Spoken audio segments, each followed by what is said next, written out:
সরকারিভাবে 700 না 900 টাকা ভাতা দেয়। আমি তো মনে করি এটা প্রতিবন্ধীদেরকে অপমানিত করা হয়। কেননা একজন লোকের এক মাসে 700 টাকা বা 900 টাকায় কি হয় ভাই? এগুলো হলো চোরের বাটপার। এই প্রতিবন্ধীদের তারা ভাতা দেয়, এরা হলো চোর।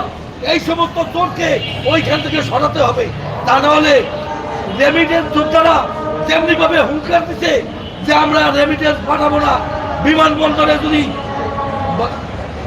রেমিটেন্স যোদ্ধাদের অপমান অবদস্থ করা হয়, তদ্রুপ আমরা বাংলাদেশের নাগরিকরাও আমরা প্রতিজ্ঞা করব এই বর্তমানে এই যে রাষ্ট্রযন্ত্র আছে, এই রাষ্ট্রযন্ত্রকে চালানোর জন্য আমরা সাধারণ জনগণ প্রতিবন্ধী সহ কেউ কোনো ট্যাক্স আমরা প্রদান করব না।